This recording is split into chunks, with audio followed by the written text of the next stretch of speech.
شق صدره في مرابع حليمة. قام الملكان بشق صدره. عندها هرب الصغار نحو أمه وهم يصرخون: إن محمدا قد قتل. كانا من الملائكة.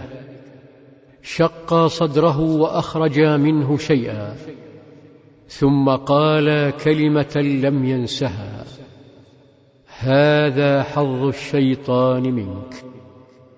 كان الأطفال في ذلك الوقت يركضون نحو حليمة التي سمعت صراخهم فاستقبلت خوفهم وفجيعتهم، تسألهم، تتصفح وجوههم الصغيرة التي لونها الفزع، وتلتقط كلماتهم الخائفة بين أنفاسهم وشهقاتهم المتقطعة.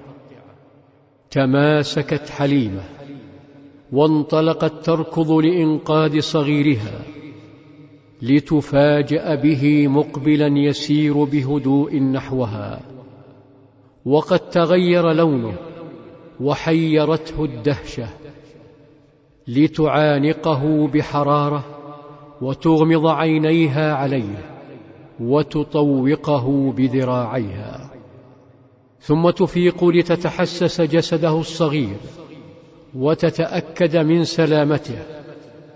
تكشف ثوبه وتتأمل ذلك الجسد الصغير الغض، فتتفاجأ: ما هذا؟ إنه أثر جرح قد شفي تماما، لكنها لم تره من قبل، لم تره وهي تغسله ويستحم بيديها أو تغير ملابسه. أحد رفاقه يقول: كنت أرى أثر ذلك المخيط في صدره. ما الذي حدث؟ ما الذي جرى لك يا نور العين؟ روى محمد عليه السلام لأمه قصة الطيرين، لكنها لم تطمئن للأمر، فلا يمكن لجرح أن يندمل في دقائق، ولم تدر أنها أمام معجزة ستخلد اسمها واسم ديارها، فاستبد الخوف بها، وخشيت أن يكون للجن يد فيما حدث، فأردفته وتوجهت به نحو آمنة في مكة، وأخبرتها بما حدث. لكن آمنة طمأنتها وقصت عليها الرؤيا التي رأتها قبل ولادته، لتودعه حليمة وتودع قلبها معه.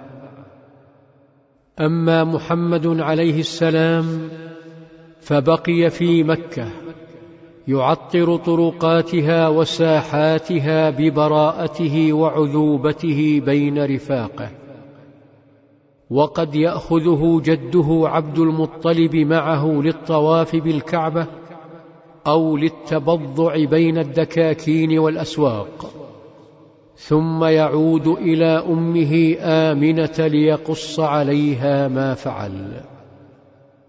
وفي يوم من أيام طفولته عليه السلام حملته أمه معها نحو أخواله بني النجار في مدينة شمال مكة تسمى يثرب، واسمها اليوم المدينة، حيث بقي محمد عليه السلام فترة من الزمن يلهو ويلعب مع أطفال يثرب وفي دروبها وبين نخيلها، وهو لا يدري أنه سيعود يوما إليها ليغير اسمها ويقيم عليها دولة جميلة.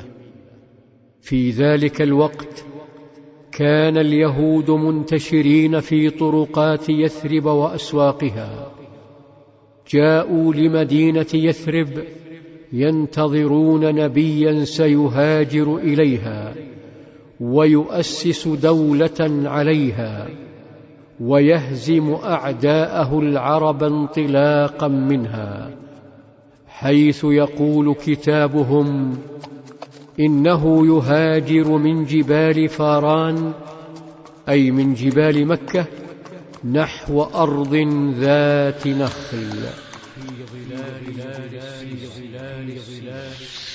في ظلال السيرة.